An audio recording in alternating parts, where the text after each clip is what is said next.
Saudaraku yang terkasih dalam nama Yesus, pada hari Minggu yang lalu saya telah mendengarkan firman Tuhan tentang berdoa. Semua anak-anak Tuhan harus berdoa. Firman Tuhan berkata, mintalah maka akan diberikan kepadamu. Firman Tuhan berkata, dan Tuhan berjanji untuk mendengar dan menjawab doa kita. Dalam buku Yeremia 33 ayat 3 dikatakan, berserulah olehmu kepadaku, maka aku akan menyahut engkau, dan aku akan memberitahukan kepadamu perkara-perkara yang besar yang tidak terpahami. Kalau kita berdoa, maka Roh Kudus akan membukakan mata rohani kita. Kita mengerti perkara-perkara rohani.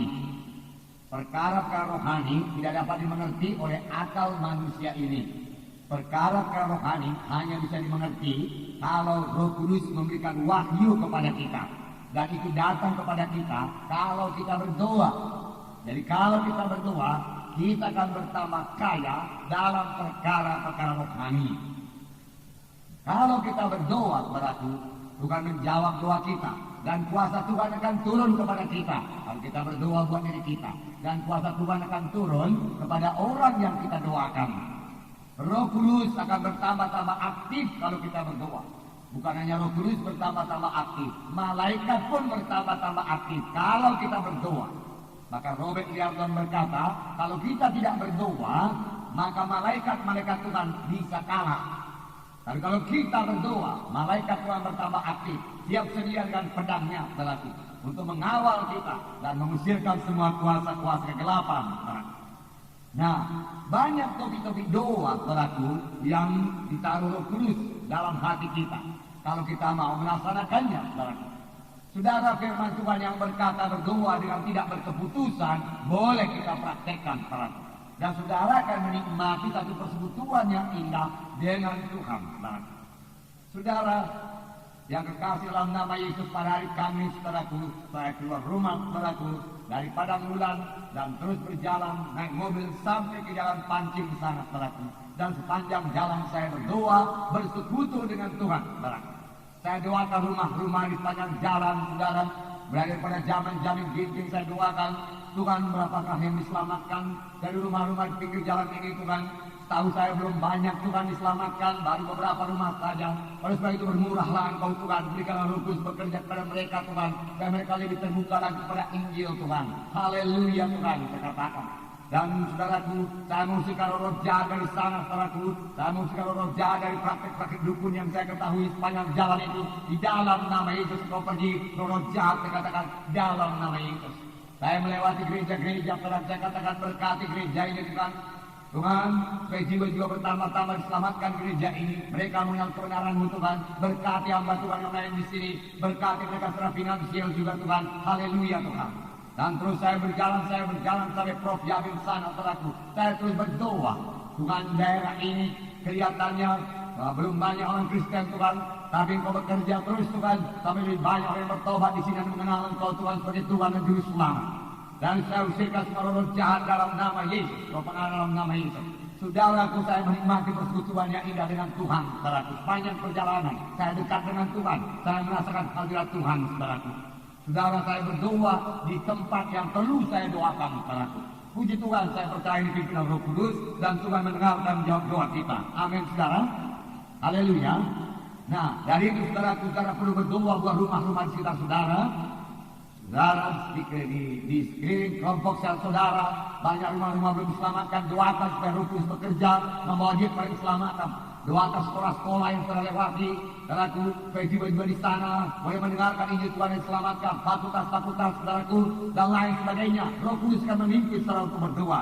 Kalau saudara rindu berdoa, saudaraku, rindu berdoa.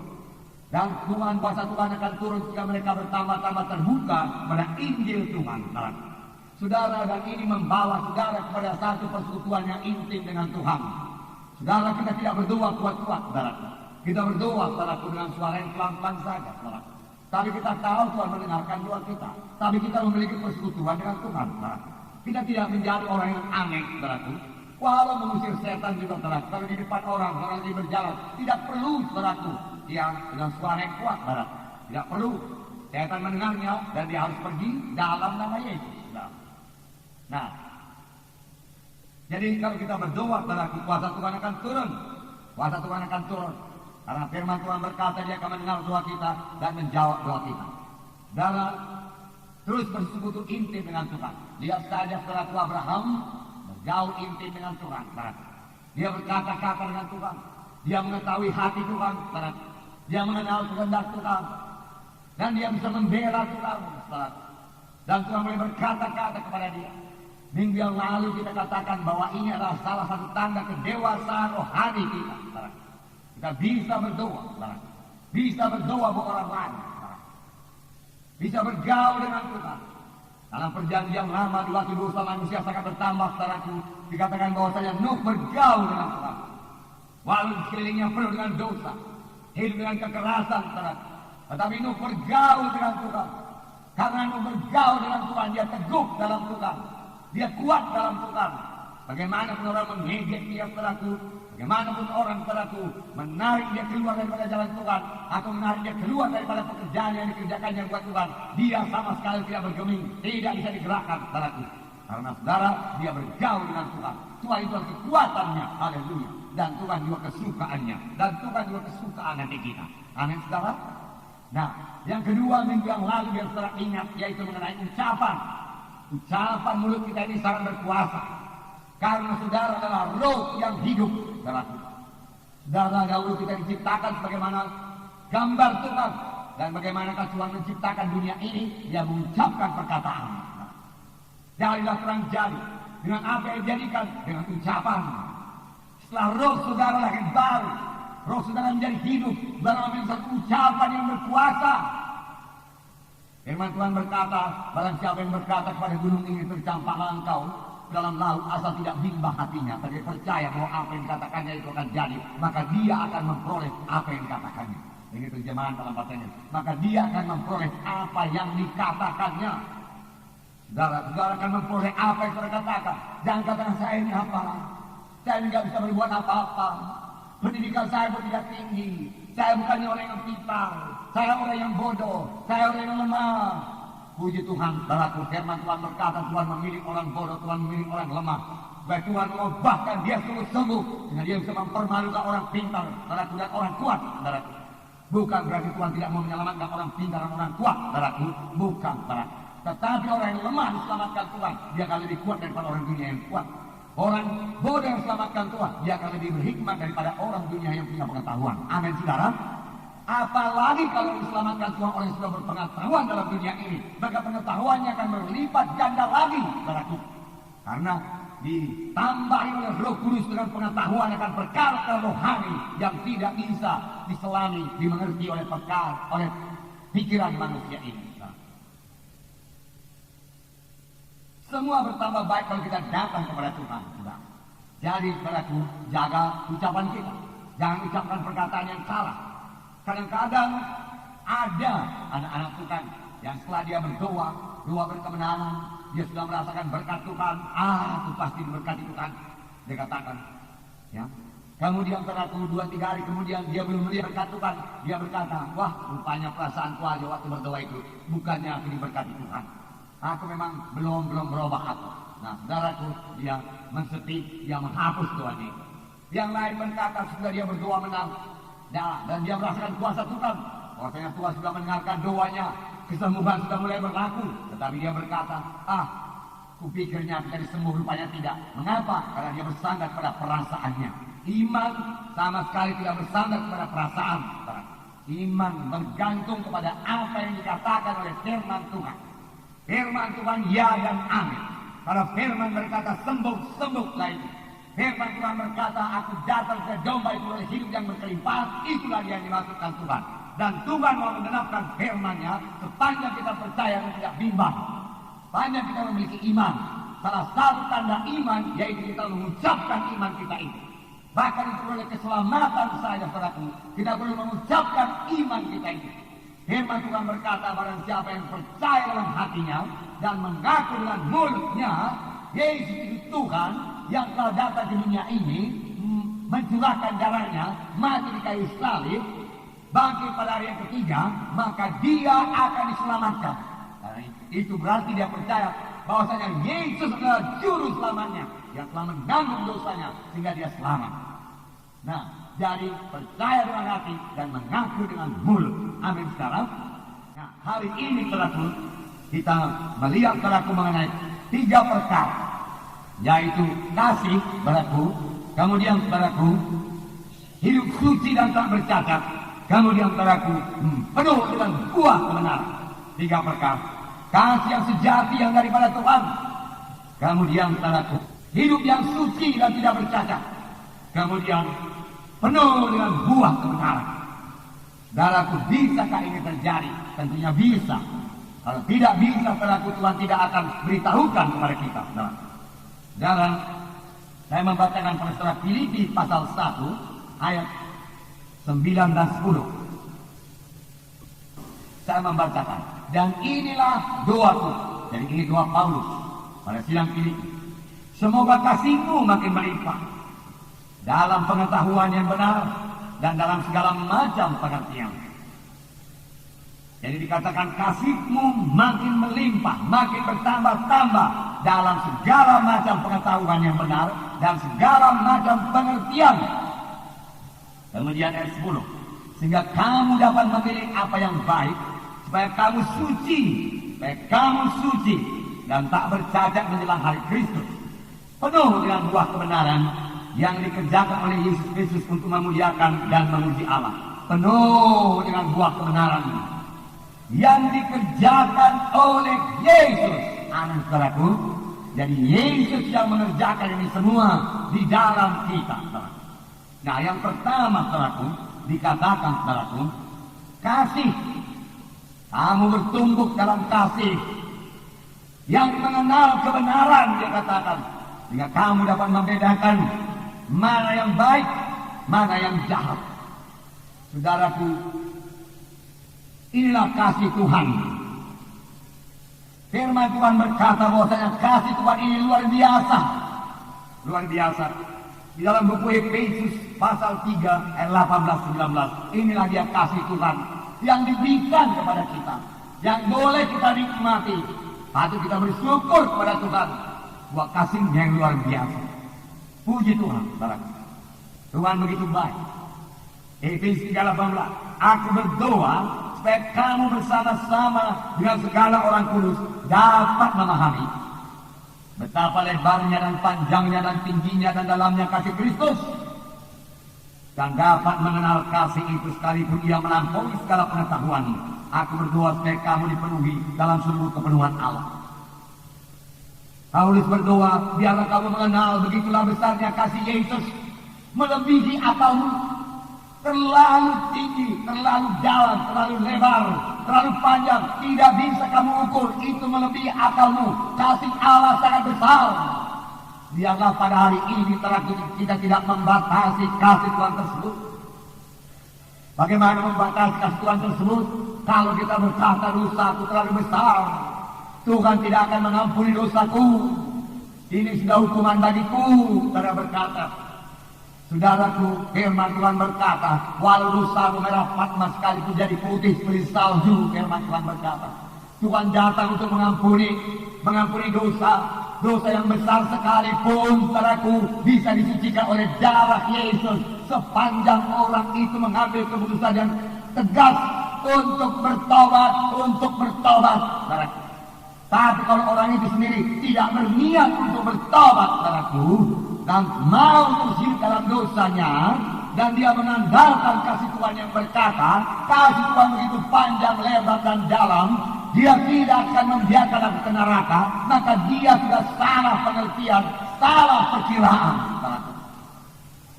Saudaraku, memang kasih Tuhan begitu besar, saudaraku, tetapi Tuhan membenci dosa, saudaraku. Alangkah kasihnya Tuhan kepada Adam dan Hawa, manusia ciptaan Tuhan yang pertama, di mana Tuhan sendiri menikmati persekutuan dengan dia, dan Tuhan datang dalam Taman Eden. Adam dan Hawa menjemputkan dia, berkata kepada Hawa, saudaraku, oh alangkah indahnya, saudaraku. Hawa juga menikmati persekutuan dengan Tuhan, Adam juga menikmati persekutuan dengan Tuhan. Tuhan sendiri menikmati persekutuan dengan Adam dan Hawa, termasuk menikmati persekutuan dengan saudara dan saya. Amin, saudaraku. Tetapi apa yang terjadi pada waktu Adam dan Hawa jatuh kepada dosa, Tuhan menghukum mereka. Luar biasa hukuman Tuhan, diusir daripada Taman Eden. Bahkan dikatakan lagi dosa ini akan jadi kepadamu. Dia katakan, aku akan menambah susah payah pada waktu kamu melahirkan. Dia katakan dan lain sebagainya. Saudaraku, saudara, itulah dia Tuhan yang maha kasih, maha penyayang, maha pengampun. Saudaraku, dia tetap menghukum dosa. Saudara, sebagai anak-anak Tuhan, kita tidak bisa hidup sebagai orang dunia ini. Hari Senin, Selasa, Rabu, Kamis, Jumat, Sabtu, kemudian hari Minggu datang ke gereja dan minta semua dosa kita diampuni Tuhan. Haleluya, ampunilah dosa saya Tuhan. Saya sudah berdosa Senin, Selasa, Rabu, Kamis, Jumat, Sabtu. Ampuni semua Tuhan, ampuni. Saudara, saya katakan kepada saudara, Tuhan akan mengampuni dosa saudara. Tuhan pasti mengampuni dosa saudara. Kalau saudara mulai saat itu bertobat, saudaraku, saudara bertekad betul-betul tidak lagi menyentuh dosa itu. Boleh jadi saudara datang kepada hamba Tuhan dan berkata, oh hamba Tuhan letakkan tanganmu atas saya, bebas daripada dosa ikatan ini. Aku sudah bosan dengan dosa ini. Aku tahu dosa ini membawa ke neraka. Oh bebaskan aku, saudara berkata. Maka Tuhan akan membebaskan saudara. Tetapi jangan berbuat dosa lagi. Jangan berbuat dosa lagi. Tuhan Yesus berkata kepada orang yang sudah sembuh, mulai engkau sudah sembuh, perhatikan baik-baik. Mulai sekarang jangan engkau berbuat dosa lagi, supaya jangan kau kena yang lebih parah. Bahkan pada seorang perempuan yang kedapatan berzina padaku, Tuhan berkata, pergilah, aku juga tidak menghukum engkau, tapi mulai sekarang jangan berbuat dosa lagi. Bertaubat sungguh-sungguh. Saya tidak bisa mengandalkan kasih Allah luar biasa. Dia tidak akan memberikan saya ke neraka. Tetapi selaku kita memboleh-bolehkan dosa dengan berkata, nantikan diampuni Tuhan juga ya. Nanti ada anugerah Tuhan limpahnya itu. Inilah hari pertobatan, inilah hari keselamatan. Jangan tunggu besok, saudaraku. Jangan tunggu cara lebih baik lagi, saudaraku.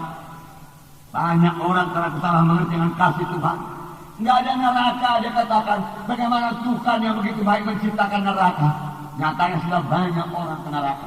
Sodom dan Gomora dihancurkan Tuhan dengan api dan belerang karena dosa mereka, saudaraku. Walaupun Abraham sudah membela. Namun saudaraku, Sodom dan Gomora sama sekali tidak berniat untuk bertobat. Bahkan dia menikmati dosanya, saudaraku. Dan sangat ingin melaksanakan dosanya itu, saudaraku. Tuhan harus menghukum dosa. Karena firman Tuhan berkata, hendaklah kamu kudus karena aku kudus. Amin, saudaraku. Jadi saudaraku, jangan salah mengerti kasih Tuhan yang luar biasa. Memang betul firman Tuhan berkata, karena demikian Allah mengasihi isi dunia ini, termasuk saudara dan saya dan seluruh manusia ini, sehingga diberikannya anak yang tunggal, supaya barang siapa yang percaya kepadanya, barang siapa yang percaya artinya saudaraku, berbalik, bertobat, meninggalkan dosa, datang kepada Yesus. Meninggalkan semua dosa, datang kepada Yesus. Tidak binasa, mereka beroleh hidup yang kekal. Amin, saudara. Haleluya. Puji Tuhan, saudara. Haleluya.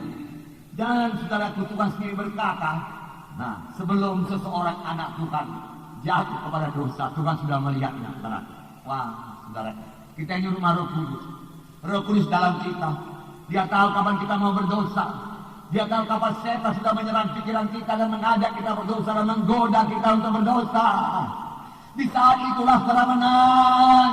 Saya katakan menang. Janganlah duka cita Roh Kudus yang dalam saudara. Biarlah Roh Kudus bersorak, biarlah saudara menang, biarlah setan dikalahkan. Walaupun sudah habis-habisan setan mendorong kita kepada dosa, itu kita katakan, tidak. Setan, kau penipu, aku tidak mau berdosa. Aku tidak mau melayani engkau, setan. Dalam nama seperti, aku mau melayani Tuhan. Aku mau bekerja buat Tuhan. Aku mau berbuat buat Tuhan. Aku mau hidup suci buat Tuhan. Aku tidak mau berdosa. Pergi engkau dalam nama Yesus. Haleluya, saudaraku. Di situ kalau saudara berbuat demikian, saudara akan menang. Menang. Lawanlah iblis, maka iblis akan lari daripadamu. Firman Tuhan berkata, lawan dia. Nah, lagi pula sebelum orang itu jatuh kepada dosa, Roh Tuhan selalu memimpin orang tersebut. Mengatakan, jangan anakku. Memperingatkan dia, jangan. Dengarkanlah Roh Kudus. Amin saudara. Patuhi Roh Kudus. Sangat rendang daging. Berjalan dalam roh. Tanpa kesucian tidak seorang memandang Allah. Kita ini rumah Roh Kudus, saudaraku. Lawan dia, saudaraku, lawan. Nah, buku Wahyu 3 ayat 19 berkata, Tuhan sendiri berkata dia akan menegur. Wahyu 3:19, barang siapa kukasihi, ia kutegur dan kuhajar. Sebab itu, relakanlah dirimu dan bertobatlah. Maunya ini nggak usah sampailah, saudaraku. Buat apa menerima hajaran Tuhan, saudara? Karena dosa. Lebih baik bertobat dengan segera. Bahkan pada hari ini kita bisa bertobat dengan segera. Amin, saudara. Bertobat dengan sungguh-sungguh. Puji Tuhan, saudara. Dan Tuhan akan bersuka cita. Nah, saudara yang kasih dalam nama Yesus. Di dalam Ibrani 12 ayat 5, dan sudah lupakah kamu akan nasihat yang berbicara kepada kamu seperti kepada anak-anak. Hai anakku, janganlah anggap enteng didikan Tuhan, dan janganlah putus asa apabila engkau diperingatkannya, karena Tuhan menghajar orang yang dikasihinya, dan dia menyesal orang yang dia punya sebagai anak, supaya kita jangan kena neraka. Amin, saudara. Nah, tapi saya berkata kepada saudara, mari kita senangkan Tuhan, saudaraku. Nggak perlu terima peringatan daripada Tuhan. Senantiasa tiap hari berjalan dalam roh Tuhan, dengar-dengaran kepada Tuhan, bersekutu dengan Tuhan, patuhi Tuhan, saudaraku. Sebaliknya daripada berbuat dosa untuk melayani setan, saudara melayani Tuhan dengan melaksanakan perintah Tuhan, dengan bergaul dengan Tuhan, dengan berjalan serta Tuhan, dan menikmati hadirat Tuhan, saudaraku. Dan menikmati damai Tuhan dalam saudara, sejahtera Tuhan dalam saudara. Saudara boleh bersuka cita senantiasa, saudaraku. Tetapi kalau dosa datang, di manakah sukacita, saudaraku? Hilang sukacita itu, saudaraku. Muka anak-anak Tuhan jadi muram, tidak bisa disembunyikan, saudaraku, tidak bisa disembunyikan. Puasa, walaupun masih ada di situ, puasa itu rasanya sudah jauh daripada kita. Kekuatan kita pun rasanya hilang, tidak berani berdoa sama orang setanan. Saudaraku, tidak berani meletakkan tangan dalam nama Yesus, saudaraku. Suara kita boleh jadi masih kuat, tetapi tidak berkuasa, saudaraku, tidak berkuasa. Kenapa? Karena dosa. Alangkah jahatnya dosa itu, saudaraku. Alangkah merusaknya dosa itu, saudaraku. Jangan sentuh dosa, saudaraku. Jangan katakan Allah Maha Kasih, Maha Penyayang, hidup dalam dosa suka hati, saudaraku. Selain daripada hari Minggu berapa jam, 2-3 jam, sudah hidup lagi dalam dosa, saya akan ke sorga juga, saudara berkata. Saudara tidak ke sorga, saudaraku. Tahukah saudara bahwasanya kita diselamatkan Tuhan bukan supaya bebas daripada api neraka, saudaraku. Tuhan menyelamatkan kita, saudaraku, untuk dibentuk menjadi pengantin Kristus, bertambah hari bertambah suci. Tuhan menyelamatkan kita untuk dibentuk bertambah hari bertambah seperti Yesus, saudaraku, dalam karakter kita, saudaraku, dalam persekutuan kita dengan Tuhan, saudaraku, dalam kesucian kita, saudara. Itulah maksud Tuhan, sehingga Tuhan bisa berkata-kata kepada kita dan menikmati persekutuannya dengan kita, saudaraku.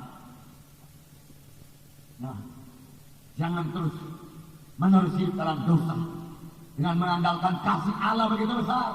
Nanti Tuhan akan mengampuni kalau aku datang. Lalu orang berkata, aku nggak usah bertobat. Tuhan Maha Besar, kasihnya luar biasa. Nanti 5 menit sebelum aku mati, aku bertobat. Aku terima sebagai Tuhan yang juru selamat. Saudara, saya belum pernah berhasil melihat orang yang demikian, saudara. Saya belum pernah lihat dia berhasil. Barangkali pada akhir hayatnya saudara tahu, tekanan setan begitu luar biasa, saudara. Setan tidak mau dia selamat. Seumur hidupmu engkau telah melayani aku, hari ini aku bukakan semua mata hatimu, setan berkata, dia tidak bisa berseberangan kepada Tuhan dan lolos ke neraka. Janganlah bermain-main dengan keselamatan, itu hal yang paling penting, saudaraku. Dan keselamatan sudah tersedia bagi kita semua. Yang terutama nama gunanya menyelamatkan kita daripada api neraka. Tapi sebelum sampai dan membawa kita ke surga, tapi sebelum sampai ke surga, kita menikmati persekutuan yang indah dengan Tuhan. Kita berjalan dengan Tuhan. Kita dibentuk bertambah hari, bertambah suci, saudaraku. Kita bertambah-tambah mengenal Yesus sebagai Tuhan dan Juru Selamat kita. Tambah-tambah mengerti perkara rohani. Tambah-tambah diurapi Tuhan, saudaraku. Tambah-tambah seperti Yesus. tambah-tambah mengasihi, saudaraku. Saudara, hingga akhirnya telah kita berbuah lebat di hadapan Tuhan. Dan sebagaimana buku Mazmur 91 kenyangkan dia dengan umur yang panjang, kenyangkan dia. Mereka kenyang dengan umur yang panjang. Kalau Yesus belum datang, saudara berangkat ke surga dengan surakan saudaraku. Dan yang ditinggalkan juga boleh bersukacita, bukan berduka cita. Boleh jadi ada air mata sedikit, air mata sukacita. Karena dia tahu yang meninggal itu berangkat ke surga. Setelah dia bekerja buat Tuhan, setelah dia umurnya panjang, setelah dia memberikan banyak buah buat Tuhan, setelah dia menuntun banyak orang ke surga, setelah dia menyelesaikan panggilan Tuhan dalam hidupnya, selesai semua panggilan Tuhan, setelah dia bisa berkata sama sebagaimana Paulus berkata, aku telah berhasil dalam perlombaan iman, aku telah menang, dia katakan, aku telah selesai pekerjaan Paulus, dan sekarang kamu berangkat ke surga. Kamu tidak akan melihat mukaku lagi, dia katakan, mahkota kemuliaan tersedia bagi Tuhan. Marilah, saudaraku, pada zaman akhir ini banyak kerja, saudaraku, beri buah yang banyak buat Tuhan, beri buah yang banyak buat Tuhan, hidup suci. Nah, saudara, jangan bolehkan saudaraku kasih Tuhan itu. Nanti dia punya Tuhan juga. Aku mau hidup dalam dosa. Ini sama seperti Simpson. Simpson terus hidup dalam dosa. Masih dipakai Tuhannya aku. Dikepung oleh Filistin pun masih kuatnya aku. Dikepung di kota Gaza, dia sudah berbuat dosa. Setelah dia angkat pintu gerbang Gaza, dia buangkan. Oh, bisa berbuat dosa. Bisa.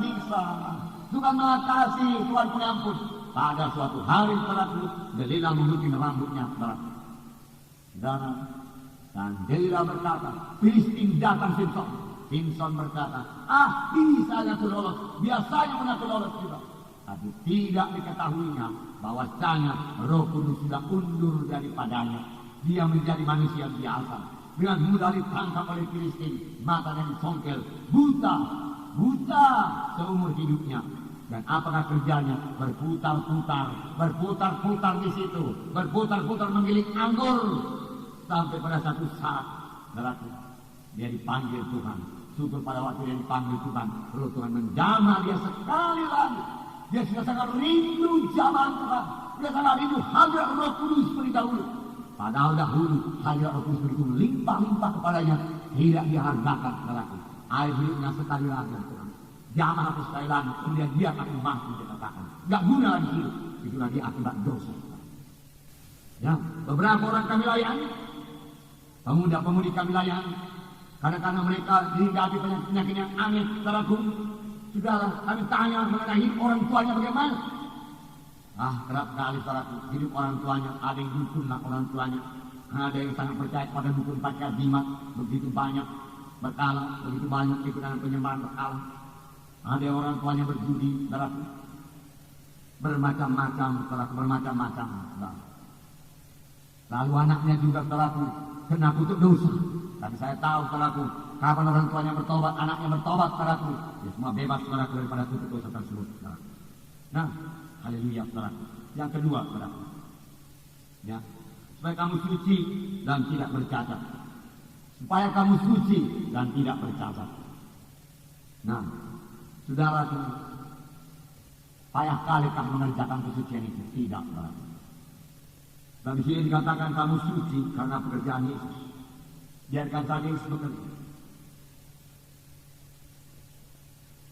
Ini di pasal 2 tadi dikatakan, ya, supaya kamu suci dan tak bercacat menjelang hari Kristus. Ini akhir zaman. Kemudian dikatakan penuh dengan buah kebenaran yang dikerjakan oleh Yesus Kristus. Baik kesucian dikerjakan oleh Yesus Kristus dalam kamu. Saudaraku, ada Yesus dalam kita. Amin, saudaraku. Ada Yesus. Kita tidak di bawah hukum Taurat, larangan-larangan. Oleh sebab itu, saudara, saya tidak begitu suka menyebut nama dosa. Dalam hukum Taurat semua nama dosa disebut, saudara. Tapi itu membuka keinginan dagingnya untuk berdosa. Membuka mata manusia dagingnya untuk berbuat dosa. Karena disebut nama dosa itu. Ya. 1-2 hari dalam minggu ini ada saya sebut nama-nama dosa. Dan cukuplah itu saudaraku. Saudara, saya mau menceritakan pada saudara, kasih Tuhan, anugerah Tuhan, kesucian daripada Tuhan, dan buah kebenaran. Saudaraku, kesucian adalah satu gaya hidup anak-anak Tuhan yang terjadi karena Yesus dalam dia. Bukanlah satu peraturan-peraturan yang ketat. Jangan jama ini, jangan jama itu, jangan perbuat ini, jangan perbuat itu. Bukan lagi demikian, saudara. Tapi satu persekutuan yang erat dengan Roh Kudus yang memimpin kita pada segala kebenaran, saudara. Pada segala kebenaran. Tuhan menghendaki kita suci. Saya membacakan pada 1 Tesalonika 4 ayat 7. 1 Tesalonika 4 ayat 7. Jadi dikatakan 1 Tesalonika 4 ayat 7. Allah memanggil kita bukan untuk melakukan apa yang semar, melainkan apa yang kudus. Sekali lagi, Allah memanggil kita bukan untuk melakukan apa yang semar, melainkan apa yang kudus. Lakukan apa yang kudus. Lakukan apa yang kudus, firman Tuhan berkata. Saudara berkata, sanggupkah saya? Begini banyaknya dosa dalam dunia ini. Bisakah saya hidup benar? Saudara, firman Tuhan bahkan berkata, saudara harus hidup benar, sehingga saudara hidup bercahaya di tengah-tengah bangsa yang berdosa ini. Berarti bisa. Filipi pasal 2 ayat 15. Saya membacakan pada saudara. Filipi 2 ayat 15. Supaya kamu tidak beraib dan tiada bernoda bagi anak-anak Allah yang tidak bercela di tengah-tengah angkatan yang bengkok hatinya dan yang sesat ini, hingga kamu bercahaya di antara mereka seperti bintang-bintang di dunia. Amin. Ya, ini kehendak Tuhan. Lain daripada orang dunia ini. Boleh jadi dia saudara pada hari Sabtu, malam minggu saudaraku mencari hiburan, nonton segala macam film saudaraku yang mengotori pikirannya saudaraku. Saya tidak yakin orang demikian bisa berdoa pada hari minggunya di gereja. Pikirannya sudah dipenuhi dengan segala perkara duniawi, kekerasan saudaraku, perkara-perkara najis saudaraku, kebencian Tuhan penuh semua dalam pikirannya. Kemudian hari minggu dia mau bersekutu dengan Tuhan, atau hari minggu dia melayani saudaraku, dia akan gagal melayani kalau demikian. Saudaraku, firman Tuhan berkata di sini, saudaraku, tengah-tengah bangsa yang bengkok ini, biarlah kamu bercahaya, dikatakan sebagai bintang-bintang. Saudara, kita lah, saudaraku, sekarang ini terang dunia ini. Tuhan berkata, aku terang dunia ini. Tetapi sekarang Yesus dalam saudara. Pancarkan terang Yesus yang dalam saudara. Dan dunia yang gelap ini melihat hidup saudara hidup dalam terang. Hidup dalam terang adalah hidup yang damai. Hidup dalam terang, hidup dalam kesucian adalah hidup yang diberkati Tuhan. Itulah hidup yang berhasil. Itulah hidup yang berkuasa. Itulah hidup yang sukacita. Itulah hidup yang senang. Saudara janganlah percaya setan yang berkata dosa itu senang, dosa itu sukacita. Saudaraku tidak, saudaraku. Dosa itu maut, saudaraku. Dosa itu memisahkan saudara dengan Tuhan. Di manakah ada kesenangan? Di manakah ada sukacita? Apakah artinya berkat kalau hubungan dengan Tuhan sudah renggang? Saudaraku, kalau saudara tidak bisa berdoa, saudaraku. Tapi di manakah pula sukacita yang lebih besar daripada tiap-tiap saat saudara boleh berseru haleluya Tuhan. Indahlah Engkau Tuhan. Terima kasih Tuhan, kita sama-sama pada kita jalan Tuhan. Hamba terbuka kepada pimpinan-Mu Tuhan. Engkau mau berkata-kata silakan Tuhan. Banyak yang kulihat sepanjang jalan ini Tuhan. Engkau mau saya berdoa, silakanlah Tuhan, saya berdoa Tuhan. Haleluya, pimpinlah Tuhan, pimpinlah. Dan kita memiliki marahi hidup yang memancar-mancar itu saudaraku, sampai kepada hidup yang kekal. Yang membawa sukacita yang luar biasa. Sukacita kita lain daripada sukacita orang dunia ini, saudaraku. Saudara, jikalau kita hidup suci, saudara, jikalau kita hidup suci, itu akan jadi kepada kita, saudara. Puji Tuhan. Saudara berkata, siapa orang suci? Saudara lah orang suci, saudara. Saudara berkata, bagaimana dengan dosa saya yang lalu? Coba saudara tanya Tuhan. Tuhan sudah saya lahir baru. Bagaimana dosa saya lama itu Tuhan? Keji Tuhan, kotor Tuhan. Malu aku Tuhan. Tuhan berkata, terus yang mana? Katakan kau nggak tahu Tuhan, kau tahu segala perkara. Nggak ada yang terlindung kepada Anu Tuhan. Nah, aku berbuat dosa begini dulu Tuhan. Tuhan berkata, yang mana? Nggak tahu itu. Apakah kau sudah ampuni Tuhan? Tuhan berkata, tidakkah engkau ketahui 2 Korintus 5 ayat 17 yang berkata, barang siapa ada dalam Kristus Yesus, ialah kejadian yang baru, yang lama sudah lenyap, yang baru sudah timbul. Dosamu yang lama sudah lenyap, dia katakan, dosamu yang lama sudah kuhapus, dosamu yang lama sudah kulupakan. Tuhan berkata, haleluya, haleluya. Oleh sebab itu kalau Tuhan tidak mengingatnya lagi, buat apa pada ingat? Itu menekan saudara, setan menipu. Enggaknya benar keselamatan. Anak dosa begitu dia begitu. Katakan, tapi katakan 2 Korintus 5 ayat 17, setan berkata, dengarkan, aku adalah kejadian yang baru. Ini kejadian baru. Perkara lama sudah lenyap, rohku sudah hidup, bersekutu dengan Tuhan. Dan dengan roh yang sudah hidup itu, dan kemudian Roh Kudus turun kepada saudara, tinggal dalam saudara. Saudara menjadi orang yang lebih daripada pemenang-pemenang. Amin saudara. Itu sebabnya saudara, orang yang sudah selamat itu, yang sudah menerima Tuhan sebagai Tuhan dan Juru Selamatnya, harus dibaptiskan. Saudara. Ya. Supaya setan melihatnya. Apakah itu maksudnya? Satu pernyataan kepada Tuhan dan kepada dunia dan kepada setan, bahwasanya aku adalah kejadian yang baru. Hidup baru telah aku miliki, Yesus dalam aku. Dan segala perkara yang lama adalah sia-sia, tidak berguna. Hidup manusia lamaku penuh dengan dosa. Kutanamkan manusia lamaku ini. Dan sekarang aku hidup dalam satu hidup yang baru. Sama sebagaimana Yesus bangkit dari kematian, demikian aku bangkit dalam satu hidup yang baru, hidup yang baru, hidup yang menang, hidup yang suci, hidup yang mengasihi.